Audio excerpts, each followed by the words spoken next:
donc on est dans Genèse 11. Prenez vos Bibles, vraiment, n'hésitez pas, s'il vous plaît, à prendre une Bible, hein, à vraiment avoir cette habitude d'avoir une Bible, de l'ouvrir. Si vous n'en avez pas, vous vous levez, il n'y en a plus. Très bien, vous avez tous pris une Bible. Bon, mais c'est extraordinaire.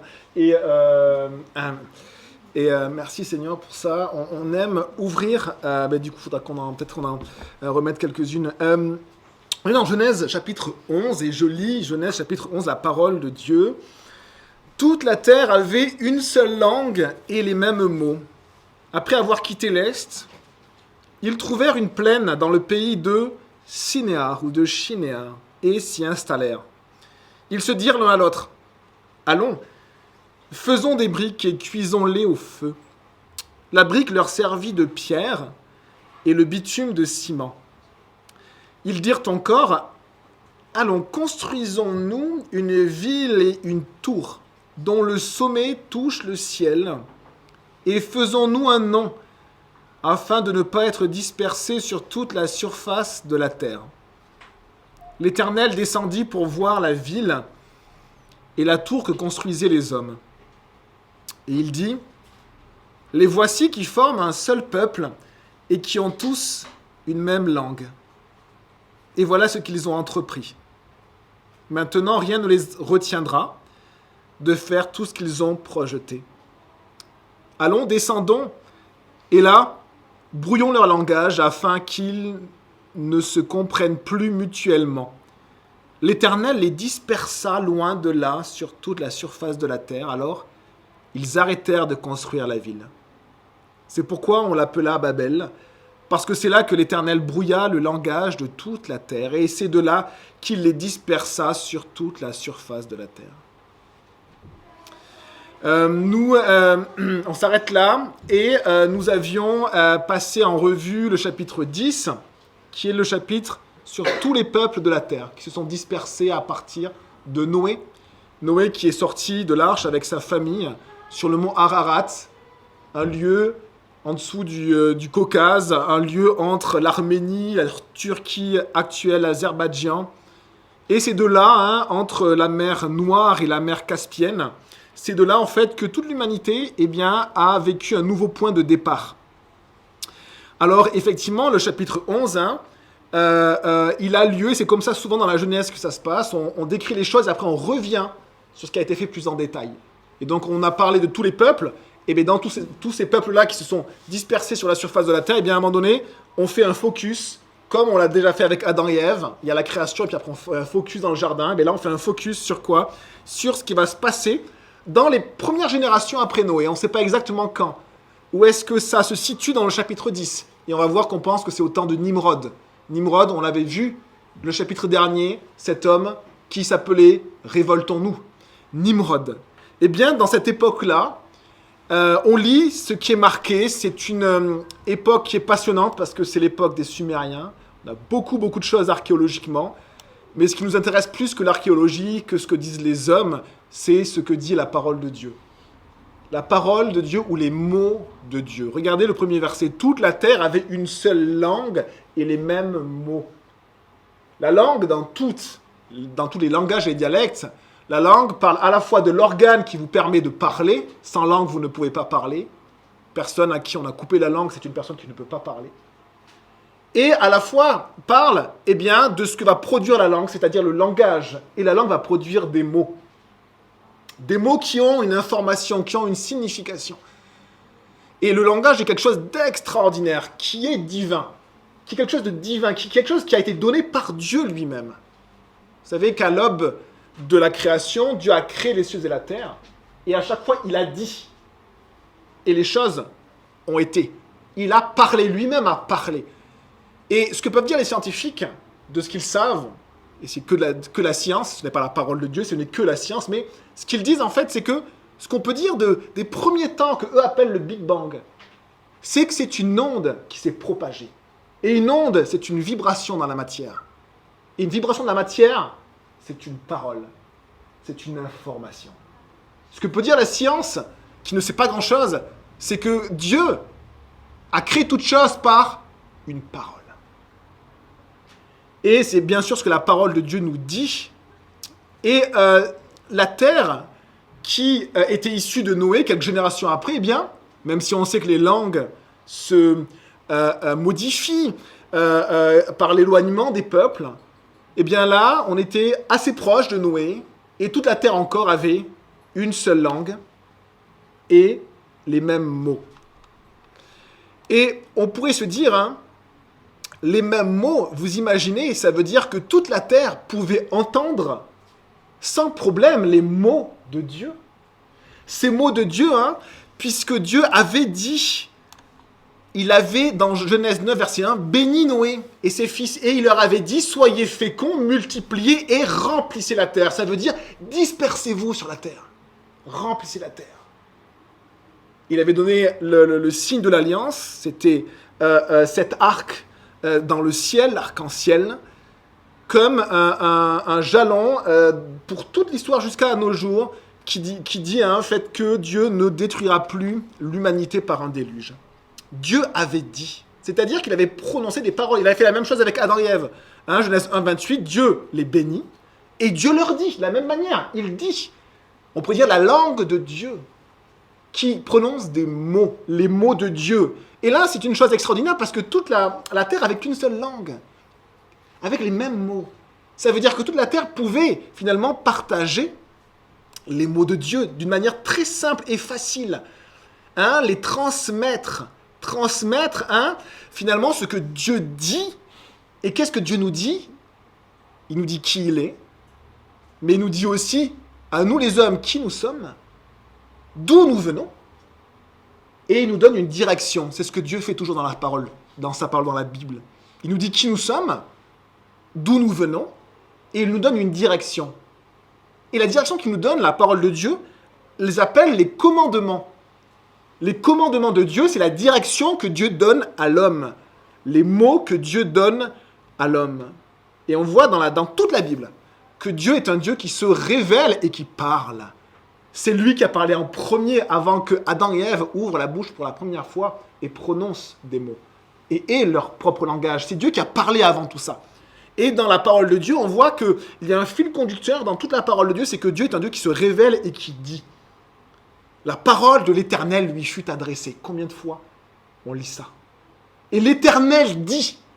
Combien de fois on lit ça? Dit le terme dire dabar en hébreu.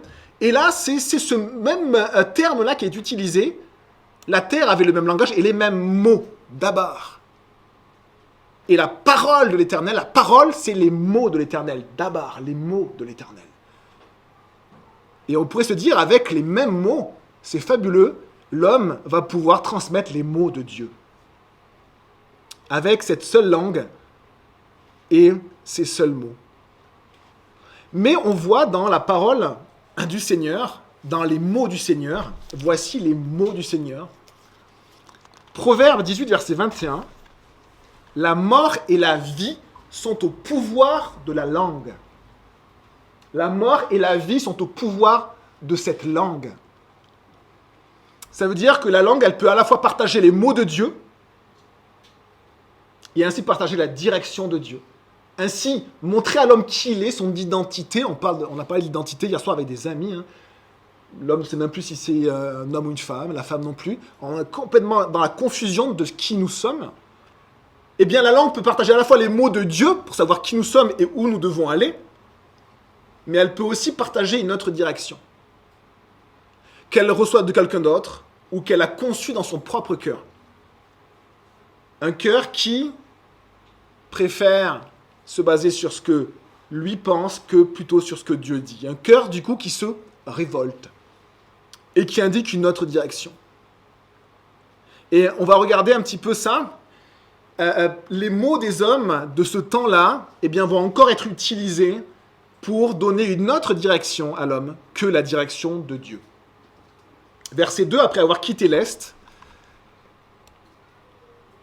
ils trouvèrent une plaine dans le pays de Sinéar, et ils s'y installèrent. On est entre moins 2500, moins 3000 avant Jésus-Christ. La plaine, dans la parole de Dieu, c'est souvent une image de l'abondance, la plaine. Pourquoi ? Bien parce que c'est là où se développent les civilisations. Pourquoi? Parce que c'est là où coulent les fleuves. Les fleuves prennent naissance dans les montagnes, sur les hauteurs, et ils s'élargissent et ils coulent sur les plaines. Et les fleuves sont des agents extraordinaires de civilisation. Les civilisations se construisent autour des fleuves. Parce qu'on peut faire du commerce, parce qu'on a toute l'eau dont il est nécessaire, et surtout, on peut faire de l'irrigation pour cultiver les terres. Et c'est ce qu'a fait cette civilisation qui est décrite par les historiens modernes comme étant la première civilisation, la civilisation de Sinéar. Nous, on retient la civilisation de Sumer, les Sumériens. Première civilisation actée par l'homme moderne, en tout cas, l'histoire moderne. Puisqu'il y a bien sûr l'époque avant Noé que l'histoire ne reconnaît pas. Et qui pourtant est vraie. Et alors cette plaine-là, synonyme d'abondance, mais aussi dans la parole de Dieu, c'est synonyme d'un endroit où l'homme souvent s'éloigne de Dieu. On a, par exemple, les plaines de Moab dans la Bible, qui sont rappelées les plaines de Moab. Moab, c'était un peuple qui ne servait pas Dieu du tout. On a aussi les plaines de Jéricho. Jéricho, c'était aussi un peuple qui ne servait pas Dieu. On a aussi la plaine du Jourdain. Et la plaine du Jourdain, vous savez, c'est cette plaine où se sont développées deux villes et de manière qui se sont développées dans le luxe, dans l'abondance, mais aussi dans la transgression. C'est la plaine de Sodome et de Gomorrhe. Souvent, la plaine, elle est entourée de massifs montagneux. Notamment pour Sodome et Gomorrhe, il devait y avoir du coup un climat, les montagnes bloquent les nuages, et du coup, on a tout un cycle de l'eau qui permet vraiment de fertiliser la terre, d'avoir des fleuves, d'avoir tout ce qu'il faut. Et les plaines dans la parole de Dieu, mais souvent, malheureusement, sont synonymes d'un peuple qui s'éloigne de Dieu dans la transgression, qui cherche le confort, qui cherche le luxe, et qui se met finalement lui au centre, et qui s'éloigne de Dieu. Et pourtant, il n'est pas parlé de la plaine de l'Éternel. Mais dans la parole de Dieu, il est parlé plutôt de la montagne de l'Éternel. Je pense qu'on peut parler d'une plaine de l'Éternel. Je pense qu'on peut parler du jardin d'Éden. Le jardin d'Éden, dans Genèse, elle nous dit qu'il était arrosé par 4 fleuves. Genèse 2:10, un fleuve sortait d'Éden pour arroser le jardin, et de là, il se divisait en 4 bras. Le nom du premier, c'était le fleuve Pichon. Le nom du deuxième fleuve est Gihon. Le nom du troisième, c'est le Tigre. Il coule à l'est d'Assour, la Syrie. Et le quatrième fleuve, c'est l'Euphrate. On est exactement dans cet endroit-là que vont rechercher les descendants de Noé. Une plaine qui est arrosée par 2 fleuves, le Tigre et l'Euphrate. Cet homme recherche à recréer une plaine fertile, une plaine abondante, un peu comme dans le jardin d'Éden, cette plaine de Dieu, ce jardin de Dieu. Et c'est quelque chose qui est dans le cœur de l'homme, qui est très fort dans le cœur de l'homme, c'est d'essayer de recréer cette plaine d'abondance, de recréer le jardin. L'homme essaie de recréer un endroit où les conditions étaient telles que le jardin. C'est très profond en lui. Un endroit où il n'y a plus de maladie, où il y a du confort, où on a tous les biens que l'on veut, où il y a de l'abondance. Dans la production de la nourriture, il essaie de recréer ça constamment. En fait, il essaie de recréer la réalité qui était dans le jardin, mais qui ne sera plus présente sur la terre, à cause de la transgression de l'homme. La parole de Dieu ne parle plus, après le jardin, de plaine de l'Éternel. Par contre, Dieu se révèle, on vient de le dire, et Dieu aime se révéler, pas dans les plaines, sur les montagnes. Dieu aime se révéler sur la montagne, il y a même une montagne, qui va être appelée la montagne de l'Éternel. On a les plaines de Moab, on a les plaines de Jéricho, on a les plaines du Jourdain avec Sodome et Gomorrhe, et on a la montagne de l'Éternel, Sinaï. Dieu se révèle, Exode 19, verset 20, « Ainsi l'Éternel descendit sur la montagne de Sinaï, sur le sommet de la montagne. » Vous savez, c'est dur de gravir une montagne. La plaine, c'est simple. La plaine, on est dans le confort, on peut être dans la paresse également, parce que on n'a pas beaucoup d'efforts à faire dans la plaine. Mais pour monter sur le sommet d'une montagne, eh bien, il y a énormément d'efforts. Il faut préparer son ascension. Si en plus les conditions météorologiques sont difficiles, vous savez que les alpinistes, pour aller au sommet des montagnes, ils doivent se préparer des fois des mois. On se prépare et on y va et c'est difficile et on risque. C'est un lieu qui a beaucoup plus de danger, tandis que la plaine est confortable. La plaine, on a de l'eau en abondance. La plaine, on va pouvoir faire pousser des choses facilement, pas dans la montagne. C'est difficile de cultiver dans la montagne, les Incas le savent, on est dans l'autre continent, Amérique du Sud, ils ont réussi à cultiver sur les montagnes, et avec un effort extraordinaire, en faisant des terrasses pour cultiver des petits lopins de terre. C'est dur d'être sur la montagne. Eh bien, l'Éternel est un Dieu qui se révèle sur les montagnes. Un endroit souvent loin des hommes, loin des plaines, loin des villes. Un endroit où il est difficile de monter. Un endroit où il faut vouloir y aller pour y être. Mais un endroit où on peut rentrer dans la présence de Dieu. La présence même de Dieu. Et alors ici, on a un jardin, pas un jardin, excusez-moi, mais une plaine qui est arrosée comme l'était le jardin. Une plaine arrosée. Et dans ce désir de l'homme de recréer le jardin perdu, eh bien le fruit de ce désir va donner une ville qui va s'appeler Babel. Verset 3, ils se dirent l'un à l'autre, allons, faisons des briques et cuisons-les au feu. La brique leur servit de pierre et le bitume de ciment. Ce qui est extraordinaire, c'est que les historiens même vont puiser dans la Bible, parce que tout ce qui est dit dans la Bible, en fait, c'est exactement ce qu'ils voient dans ce pays de Sumer. C'est au mot près.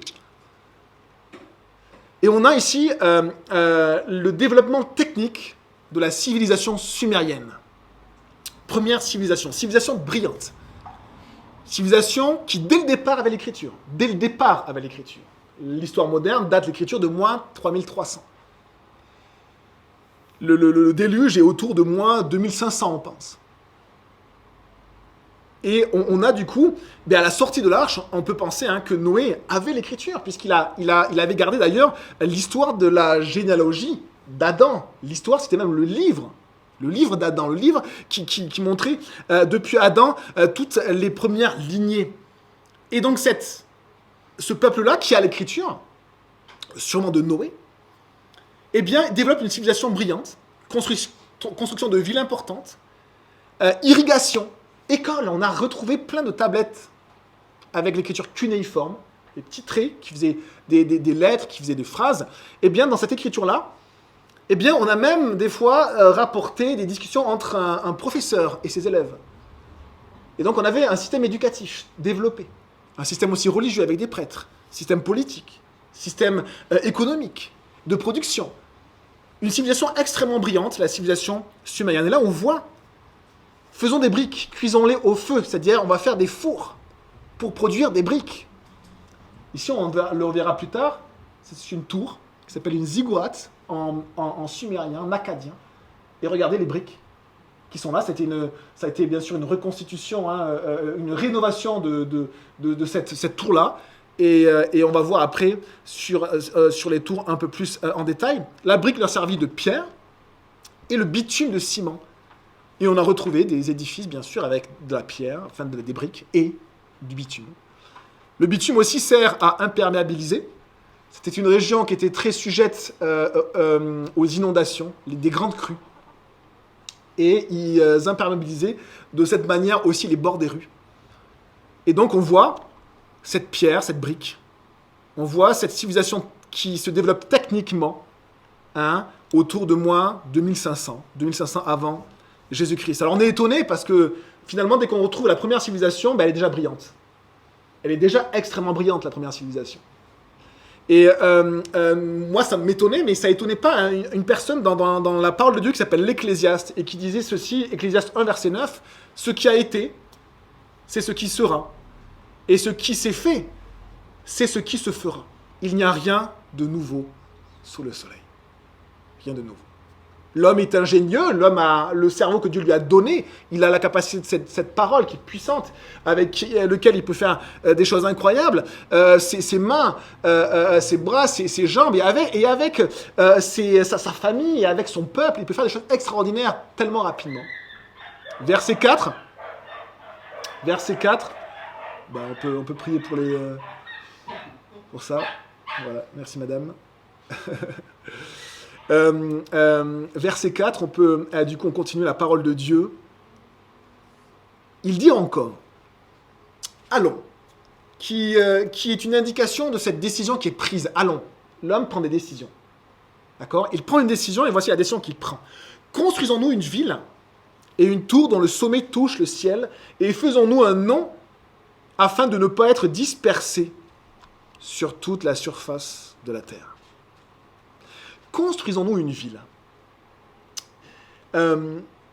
La ville, c'est simplement l'endroit où les hommes se regroupent.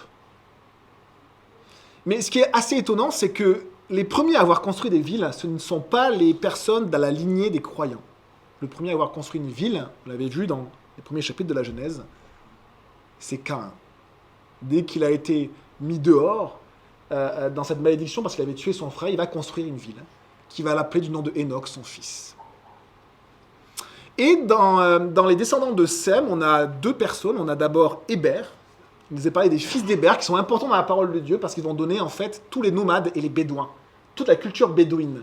Et la culture bédouine, c'est une culture très importante dans le pays de Canaan, dans toute la zone, le golfe arabe, le golfe persique, également dans l'Afrique du Nord et le Sahara, une culture bédouine très importante, dont sera issu Jokhtan, le père des Arabes, mais aussi Abraham, le père des Hébreux. Et cette culture bédouine est très, très intéressante parce que c'est une culture qui est contre la ville. C'est une culture, les historiens l'ont vu, c'est une culture qui méprise la ville. Parce que pour elle, la ville représente des choses mauvaises. Pourquoi ?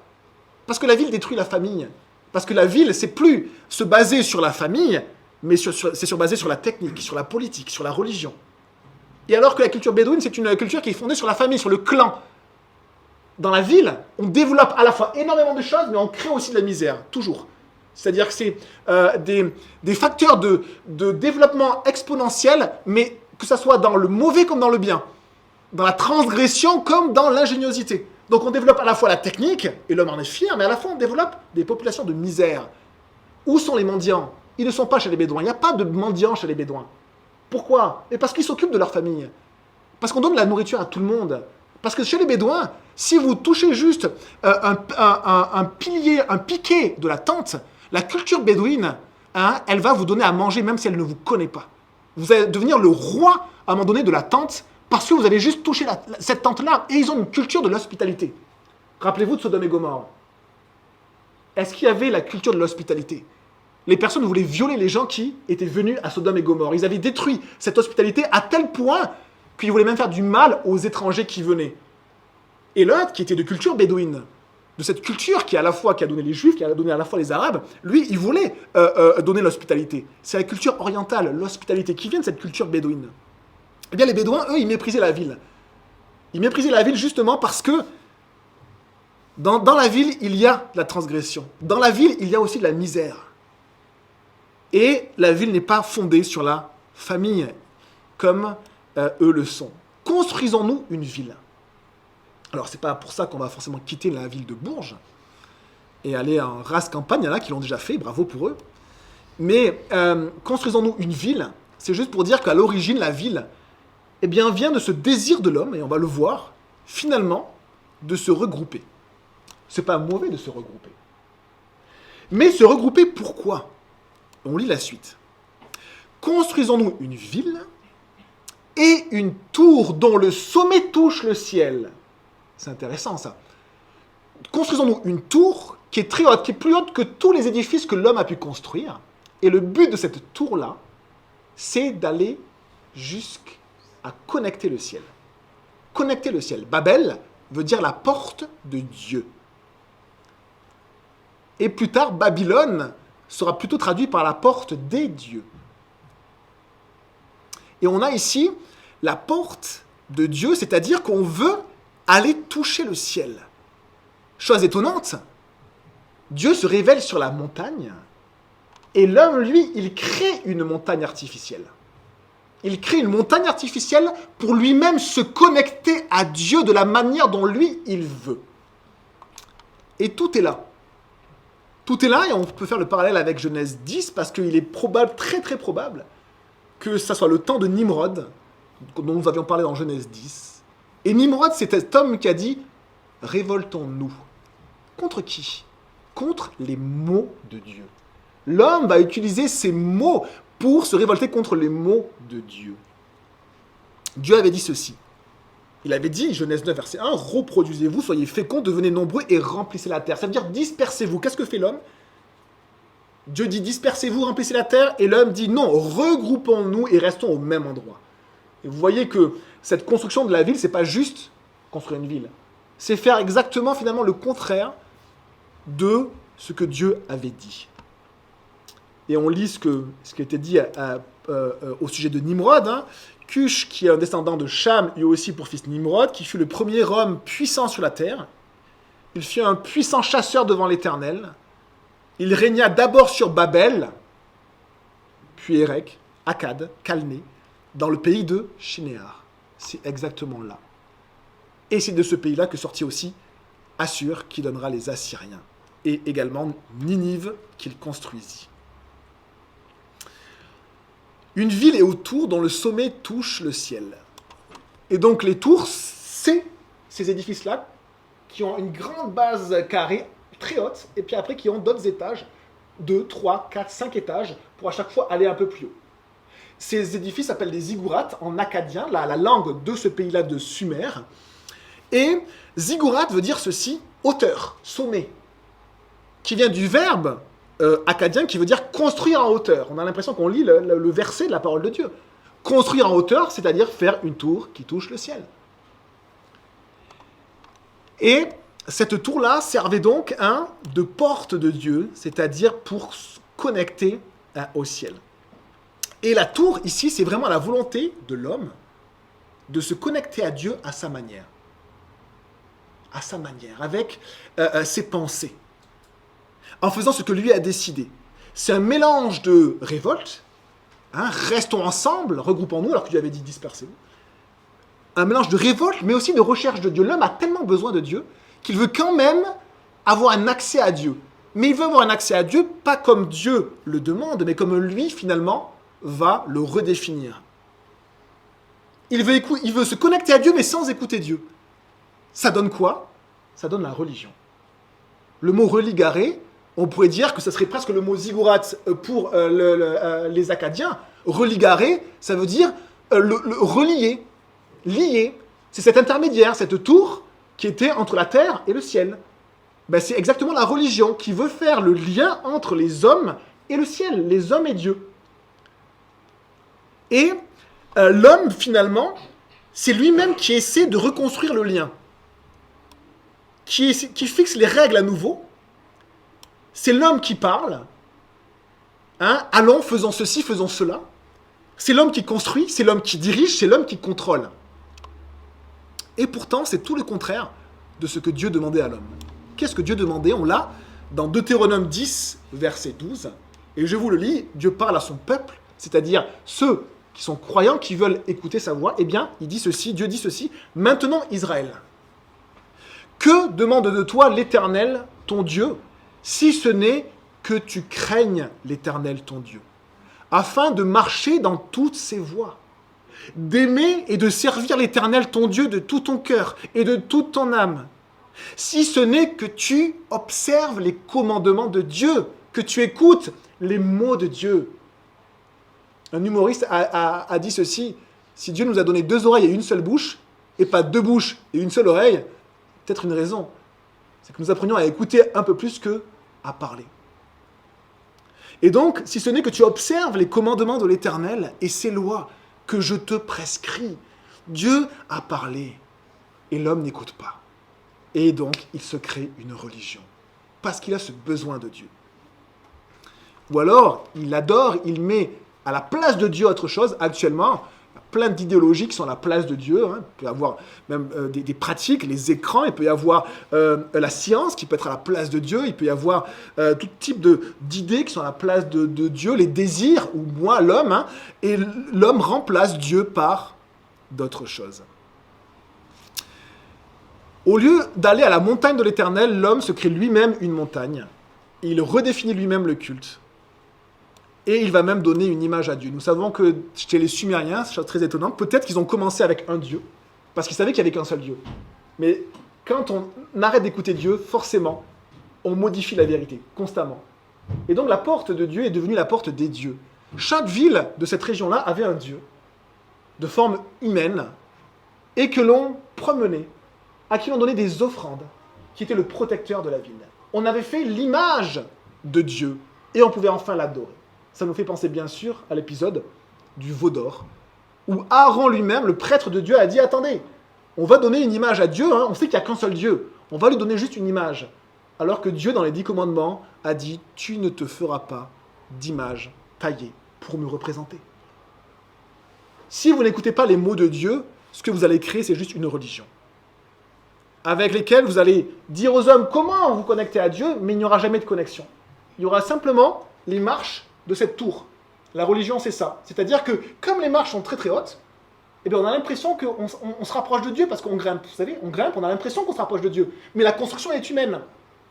Et on monte comme ça, et puis c'est ce que nous dit la religion. Regarde comment accéder à Dieu, alors que Dieu n'est même pas sur cette tour-là, il est juste à côté. Il se révèle autre part, Dieu se révèle autre part que dans la religion. Il se révèle, et la parole de Dieu nous le dit, actuellement, Dieu s'est révélé par son Fils Jésus. Pas besoin d'une tour de construire, pas besoin d'échelons ou d'intermédiaires. Dieu se révèle aujourd'hui par Jésus. Et l'homme dit ceci. À la fois, donc, il construit une ville, il construit une tour pour toucher le ciel, et il dit ceci, et faisons-nous un nom afin de ne pas être dispersés sur toute la surface de la terre. Ça veut dire que l'homme, dans son cœur, finalement, a un désir d'être grand. Un désir de puissance, faisons-nous un nom. Et Dieu nous le rappelle, dans toute la parole de Dieu, Jacques nous le redit, c'est pourquoi l'Écriture dit, Dieu résiste aux orgueilleux. L'orgueil ne peut pas vous amener à Dieu. Cette tour-là, ou toutes les tours qui ont existé, tous les temples incas, aztèques, de toutes les civilisations, tous les temples grecs, tous les temples ne peuvent pas vous amener à Dieu. La parole de Dieu nous dit, seul un cœur humble qui écoute la voix de Dieu, et actuellement qui peut passer par Jésus-Christ, peut se connecter à Dieu. Le lien entre les hommes et Dieu, c'est la croix de Jésus. La croix qui peut faire ce lien-là, parce que Jésus a pris nos transgressions sur lui, et Dieu peut nous accueillir dans sa présence. Verset 5. L'Éternel descendit pour voir la ville et la tour que construisaient les hommes. Quand Dieu descend pour voir les choses, c'est pour voir les choses telles qu'elles sont. Parce que Dieu est amour, et on l'a vu, on l'a chanté, un amour parfait, un amour infini, mais il est aussi justice, il est aussi vérité. Dieu fait la différence toujours entre le bien et le mal. Il sait lui-même ce qu'est le bien et le mal, et il est la norme, et nous ne sommes pas la norme. Et dans Genèse 6, Dieu, il va aussi descendre pour voir que la génération du temps de Noé, eh bien, commettait beaucoup de mal sur la terre, Genèse 6. Et il redescendra d'ailleurs dans Genèse 18, hein, et il dit ceci pour regarder ce qui se passe dans Sodome et Gomorrhe. Il a dit, je vais descendre pour voir s'ils ont agi entièrement d'après le bruit venu jusqu'à moi. Si ce n'est pas le cas, je le saurai. Et donc Dieu va donner un jugement de vérité, un constat de vérité sur ce qui se passe. L'Éternel descendit pour voir la ville et la tour construisait les hommes. Verset 6. Et Dieu dit, les voici qui forment un seul peuple et ont tous une même langue. Et voilà ce qu'ils ont entrepris. Maintenant, rien ne les retiendra de faire tout ce qu'ils ont projeté. Voici le verdict de Dieu.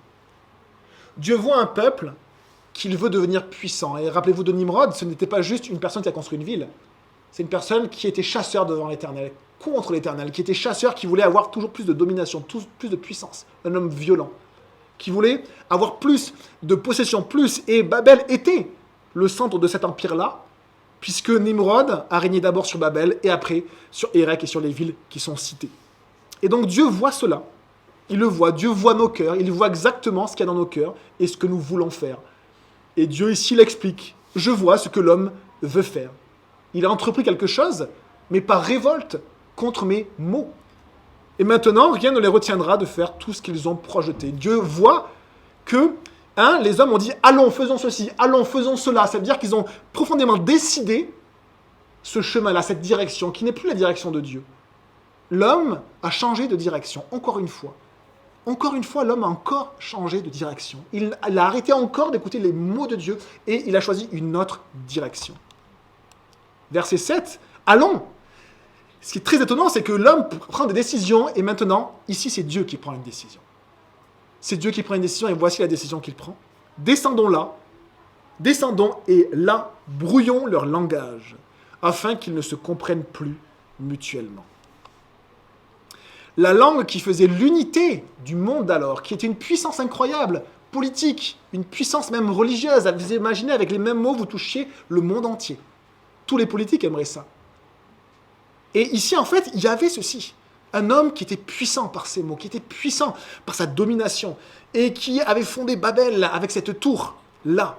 Un roi puissant, dont il est encore question dans la mémoire des peuples, assyriens et babyloniens. Il y a encore une ville, des ruines d'une tour qui n'a pas été finie de construire, qui s'appelle Bis Nimrud. Nimrud ou Nimrod, vous imaginez?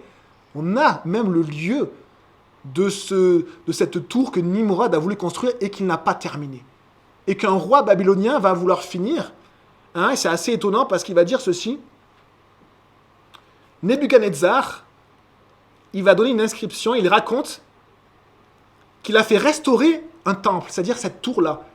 La tour qu'ils appellent les 7 luminaires du ciel et de la terre, la tour de Borsippa, c'était le lieu le nom du lieu là où il y avait cette tour qui s'appelait Bir Nimrud. Et il dit ceci, la tour de Borsippa qu'un roi ancien avait élevée sans l'achever et qui dès longtemps était tombée en ruine. Vous avez ici le témoignage même de cette tour-là que l'homme avait construite et qu'il n'avait pas achevé. Et pourquoi il ne l'avait pas achevé? Eh bien parce que Dieu va enlever ce qui faisait l'unité de ce peuple, c'est-à-dire le langage. Il va brouiller le langage. De ce langage qui était unificateur, il va mettre de la confusion. Il va donner plusieurs langues à ce peuple-là, qui était un seul peuple et une seule langue et les mêmes mots. Et quand on étudie l'histoire des langues, c'est très étonnant, parce que les historiens sont complètement aussi dans la confusion sur l'origine des langues. Ils ne savent pas d'où viennent les langues. Et ils ne savent pas d'où viennent les langues à tel point qu'au XIXe siècle, la Société de linguistique de Paris a décrété qu'elle ne recevrait aucune communication concernant l'origine du langage. Ils ne voulaient même plus étudier le langage parce qu'ils ne savaient pas d'où il venait. Et après 1975, on a relancé la question par l'Académie des sciences. Et on a des groupes de langage qui sont complètement différents, on ne sait pas d'où ils viennent.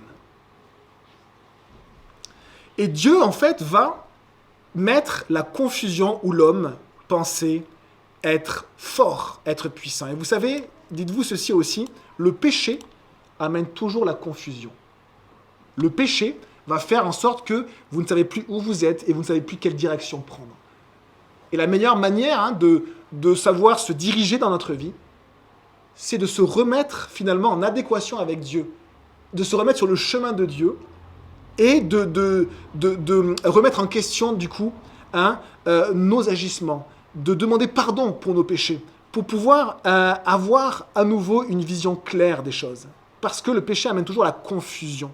Dieu brouilla leur langage afin qu'ils ne se comprennent plus mutuellement. Alors que se passe-t-il? Verset 9, c'est pourquoi on l'appela Babel. Babel qui vient de ce mot Bavel ou Babel en hébreu qui veut dire confondre. En hébreu ça veut dire confusion et en akkadien ça veut dire porte des dieux ou porte de Dieu. Parce que c'est là que l'Éternel brouilla le langage de toute la terre et c'est de là qu'il les dispersa sur toute la surface de la terre.